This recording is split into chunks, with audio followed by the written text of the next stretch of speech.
오늘 우리에게 주신 하나님의 말씀은 창세기 40장 1절부터 8절까지 말씀.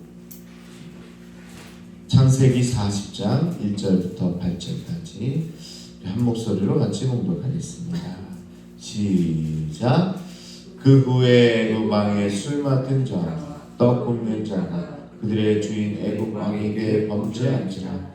바로가 그 두 간원장 곧 술 맡은 간원장과 떡 굽는 간원장에게 노하여 그들을 친위 대장의 집안에 있는 옥에 가두니 곧 요셉이 갇힌 곳이라.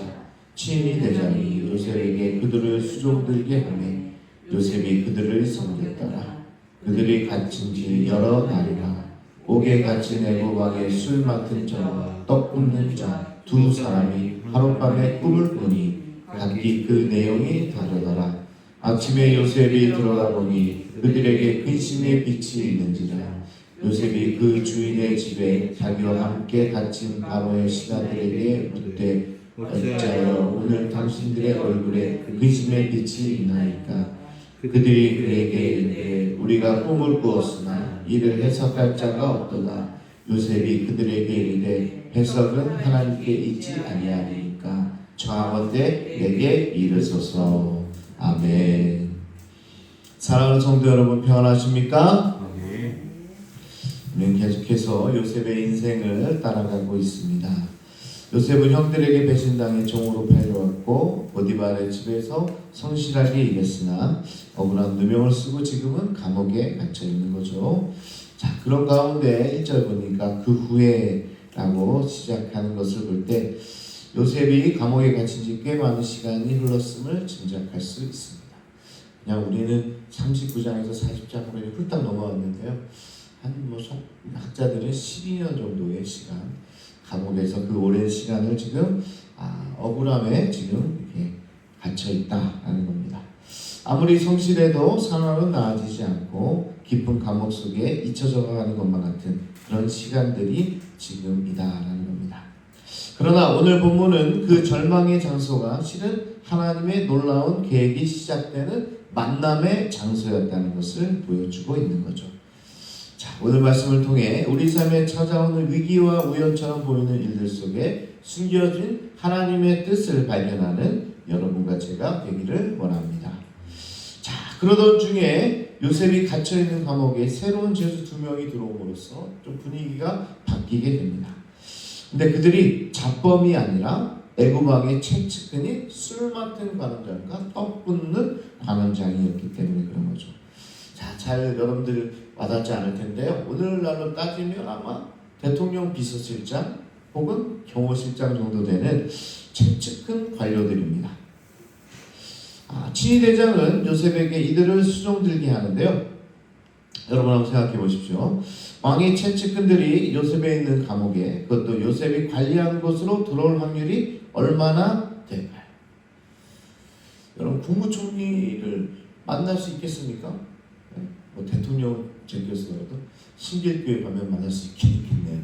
근데 그런 거죠. 근데 뭐 저기 울산에 사는 사람이 뭐 국무총리를 만날 확률이 얼마나 될까? 뭐 이렇게 되면 좀 여러분 이해가 되시죠? 이 요셉이 떡 굽는 관원장, 술 맡은 관원장을 그 대국 애굽에서 만날 수 있는 기회가 있을까? 또 종인 주제 뭐 이렇게 될 수 있는 거죠. 이게 우연이 아니라는 겁니다. 하나님께서 요셉을 애굽의 총리로 세우기 위해서 요셉을 바로 왕에게 연결해 줄 사람을 정확한 타이밍에 감옥으로 보냈다는 사실입니다. 이 하나님의 절묘한 타이밍 여러분 보이십니까? 조금 시간이 길긴 하지만 12년을 버텨야 되긴 하지만 이 절묘한 타이밍을 위해서 이 시간이 꼭 필요했던 거죠. 자, 이 장면을 보면서 생각나는 일화가 있는데요. 수원의 한 파출소에 실제 있던 일입니다. 60대 할머니 한 분이 잡혀왔어요. 이 60대, 요즘 60대 할머니라고 할 수가 없는데 하여튼 일자리를 구하러 다니다가 이 무단횡단을 해가지고 경찰의 단속에 걸렸습니다. 그때 한 달이 무단횡단 단속의 그 달이었어요. 그래서 이 60대 할머니가 일자리를 구하러 다니다가 그냥 찾기를 건넌 거죠. 행색이 너무 남루하고 보니까 치아도 없어가지고 경찰이 신원 조회를 해보니까 놀랍게도 28년 전에 실종된 분이라는 사실을 알게 된 겁니다. 28년간 그냥 혼자 산 거예요. 사연인 즉슨 남편의 사업 실패와 사별 후에 이분이 조울증을 앓다가 실종이 되어서 가족과 연락이 끊긴 채 28년을 거리에서 지냈던 겁니다. 자, 경찰의 연락을 받고 40세가 된 아들이 한 걸음에 달려와 극적인 상봉을 이루게 됐다라는 기사입니다. 자, 여러분, 이 할머니에게 무단횡단으로 경찰에 잡힌 일을 겉보기에는 재수 없는 일일 수도 있습니다. 그런 위기일 수도 있어요. 하지만 이 사건이 없었다면 어떻게 되었을까? 평생 가족을 못 만났을지도 모른다는 겁니다. 경찰에 잡혀간 그 불행이 28년 만에 아들을 만나게 되는 축복의 통로가 되었다는 거죠. 아마 이분이 이제 조울증, 우울증 이런 병에 걸리면요, 가족을 만나려고 하는 그런 의지까지 사라지니까 그냥 거린으로 그냥 살아가는 거예요. 근데 아마 자녀들은 굉장히 어머니를 찾았겠죠. 그러다가 경찰서라는 그러한 만남의 장소를 통해서 가족이 상봉하게 됐다. 어떻게 보면 무단횡단의 무단횡단 뭐 가끔 하잖아요, 그죠? 근데 이게 여러분 다 안 한다는 표정들이니까 괜히 얘기했다 생각이 듭니다. 저도 뭐 별로는 안 합니다. 근데 어떻게 보면 재수 없다고 여겨지는 뭐 5만 원, 6만 원 끊어야 되니까. 그런데 그 길이 오히려 어떻게 보면 잃어버린 가족을 만나게 되는 그런 일이 됐다. 요셉도 마찬가지라는 거예요. 감옥에 간 것은 억울한 불행이지만 그곳에서 왕의 신하들을 만나게 되는 유일한 방법이 여기에 있었기 때문에, 사랑하는 성도 여러분, 때로는 우리의 삶에 뜻하지 않는 위기가 닥치고 억울한 일로 발이 묶일 때가 있습니다. 그러나 낙심하지 마십시오. 하나님은 그 위기를 사용하여서 우리 인생의 가장 중요한 만남을 준비하고 있는지도 모르겠습니다. 우연을 가장한 필연, 그것이 바로 하나님의 섭니다. 때로는 위기 가운데 가야만 다음 스텝으로 넘어갈 수 있는 그런 어떤 촉발제가 여기에 있다는 겁니다. 그러니까 위기의 상황에서 하나님의 섭리를 바라볼 수 있으면 우리도 요셉처럼 형통의 삶을 살아갈 수 있게 되겠죠. 자, 그리고 나서 이 어느 날 밤에 두 간원장이 이제 꿈을 꾸게 됩니다. 우리 집사님, 꿈 좋아하는 집사님이 오늘 못 나오셨는데, 꿈 이야기가 오늘 나오는데, 자, 근데 이 두 분이요, 꿈자리가 너무 뒤숭숭하고 범상치 않은 거예요. 자, 다음날 아침 요셉이 들어와 보니까 그들의 얼굴에 수심이 가득한 거죠. 만약에 혼자 이상한 꿈을 꿨으면 그래, 내가 개꿈을 꿨나 보다, 뭐 이렇게 넘어가면 되는데, 잡혀온 두 사람이 너도 그래? 나도 그런데 야, 이 회사한 꿈을 우리가 하는 순간에 꿨을까? 뭔가 예지몽이 아닐까? 뭐 이런 이야기들을 지금 막 나누고 있는 거죠. 그러면서 가볍게 지나칠 수가 없었습니다. 이때 이제 요셉이 딱 등장하는 거죠.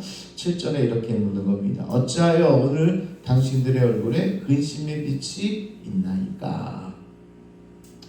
다른 거 몰라도 꿈이라면 자신 있었던 요셉은 어려운 상대지만 그들에게 담대하게 나아갔습니다.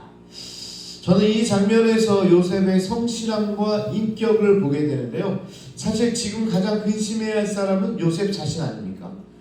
아무리 그래도 그들은요, 관원장 출신이고 가장 비참한 사람은 요셉입니다. 생각을 하면 누구 생각을 해야 돼요? 지 생각을 해야 돼요. 여러분, 이런 말이 있잖아요.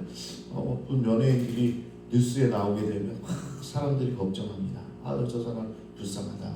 그때 옆에서 그러죠. 야, 아무리 저래도 너보다 나아. 연예인 걱정하지 마. 네 걱정이나 해. 마치 그런 거죠.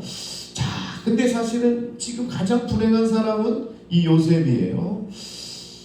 그런데 요셉이 이 관원장의 안색을 보고 그를 도우려고 하는 거죠. 이게 바로 그의 성실함과 인격이 드러나는 현장이다. 자기 연민에 빠져있다면 남의 얼굴색 따위는 눈에 들어오지 않았을 거예요. 하지만 요셉은 자기의 아픔보다 타인의 아픔에 관심을 더 가졌다. 이것은 형식적인 의무감이 아닙니다. 평소 그들에게 진심으로 대했기에 그의 미세한 표정까지 읽어낼 수 있었다는 겁니다. 요셉의 강점은 뭐냐면 이 진정성이 있습니다. 다른 사람을 대할 때 내게 맡겨진 일이니까 설렁설렁이 아니라 정말 진심으로 사람을 대할 줄 아는 마음.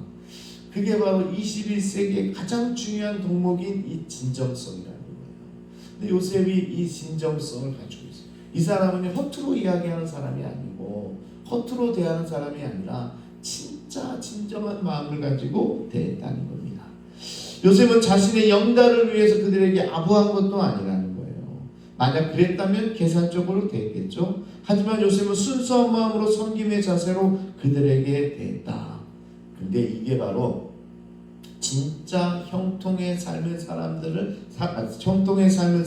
사람들의 태도다라는 겁니다. 할렐루야.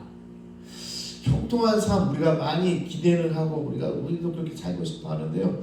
그 삶으로 드러나는 게 뭐냐? 바로 이 진정성이다라는 겁니다. 환경이 좋아서 웃는 게 아니라 내 상황은 힘들지만 나와 함께 하시는 하나님으로 인해서 여유를 갖고 또 다른 사람을 돌볼 수 있는 마음, 그게 형통에서 나오게 된다라는 겁니다. 사랑하는 여러분, 내가 조금 힘들다고 주변 사람들에게 짜증내지 마시기 바랍니다. 오히려 고난에 있을 때 옆 사람의 아픔에 위로를 할 수 있는 사람, 그 사람이 바로 형통의 사람이다. 요셉이 그들의 얼굴을 살폈기에 꿈 이야기를 듣게 됐고 그것이 나중에 총리가 되는 연결고리가 되었다라는 겁니다. 여러분, 우리가 하나님께 크게 쓰임받기 위해서는 필요한 능력이 있는 게 아니라 오히려 내 옆에 있는 사람에게 진심으로 대하는 태도, 내게 맡겨진 작은 일에 충성하는 그 성실함을 보시고 하나님이 우리를 들어 사용하신다라는 겁니다. 하나님이 사용하시는 분이요, 뭐 대단한 능력, IQ가 160 이상해야 되고, 뭐 능력이 출중해야 되고, 뭐 엄청난 집안의 내력이 있어야 되고, 그래서 쓰는 게 아니라고 그랬잖아요. 그런 자격이 아니라 오히려 이 태도가 더 중요하다. 작은 일에도 충성하려고 하는 마음, 그리고 옆 사람의 조금만 변화에도 관심 가지려고 하는 그 진정성, 이게 쓰임받는 하나님이 볼 때 이게 자격, 하나님이 볼 때 우리가 생각하는 자격이 아니라. 그래서 하나님은 이런 태도를 보시고 오늘도 요셉을 들어 사용하신다는 사실입니다.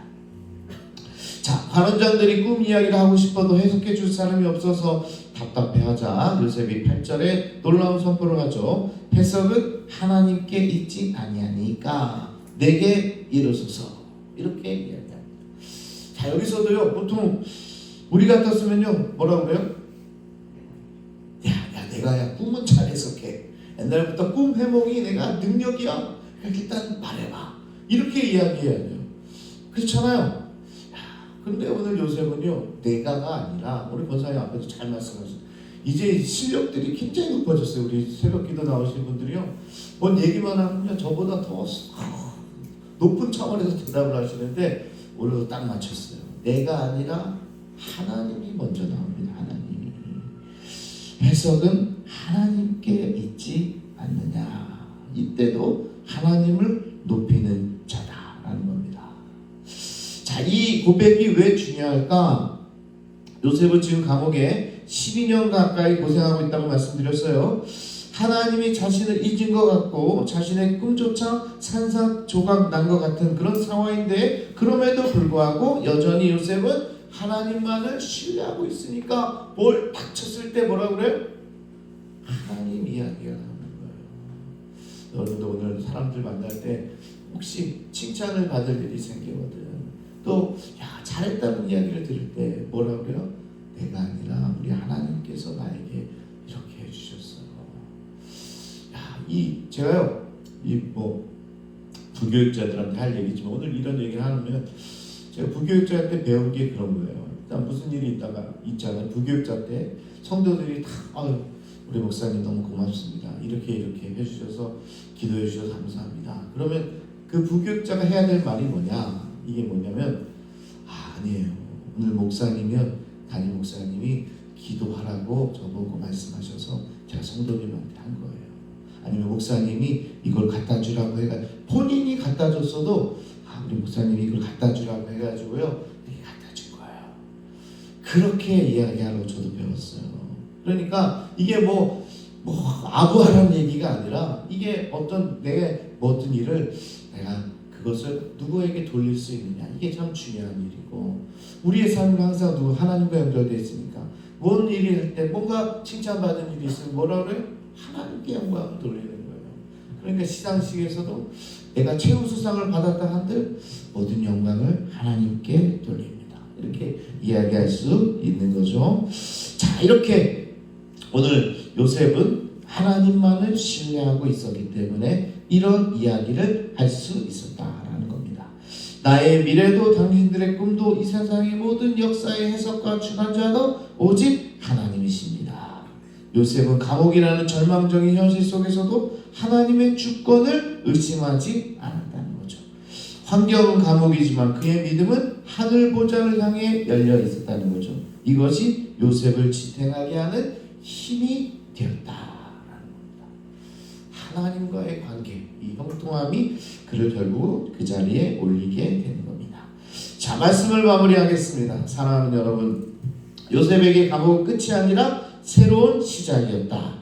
무단횡단으로 잡혀간 할머니에게 경찰서가 아들을 만나는 장소가 되었듯이 요셉에게 감옥은 바로 왕에게 나가는 지름길이다. 이거를 볼 수 있어야 된다. 여러분의 상황이 답답하고 억울하십니까? 뜻하지 않는 어려움에 처해 있습니까? 우리의 눈에는 우연한 불행처럼 보이지만 하나님은 그 안에서 필연적인 섭리를 이루고 계신다. 그러니까 오늘 하루 내 코가 석자라 할지라도 주변을 돌아보며 섬기기를 바랍니다. 그리고 내 인생의 모든 해석을 누구에게 맡겨요? 하나님께 맡기세요. 밤마다 고민하죠. 왜 내게 이런 일이 찾아왔을까? 왜 우리 가정에 왜 이런 어려움이 찾았을까? 그러면서 내가 뭘 잘못했나? 내가 뭘 이렇게 했나? 이게 다 누가 하는 거예요? 해석을 내가 하는 거예요. 이게 아니라 하나님께 맡기는 거예요. 이 어려운 고난도 위기도 하나님께 맡기면서 하나님이 풀어가실 것들을 기대하는 거죠. 그러면 언젠가 돌아보면 하나님이 완벽한 방법으로 우리의 삶을 이끌어간다는 것을 나중에 알게 됩니다. 나중에 바로를 만나고 국무총리가 돼야 오늘 이 이야기가 해석이 되는 거예요. 그러니까 우리의 인생에도 지금까지 많이 겪어왔잖아요. 돌아보니 다 하나님의 은혜였다 우리가 고백하잖아요.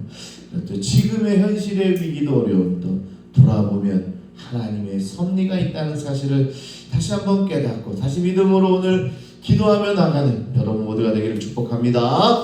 이 시간 우리 주여 한번 부르시고 통성으로 함께 기도하겠습니다. 주여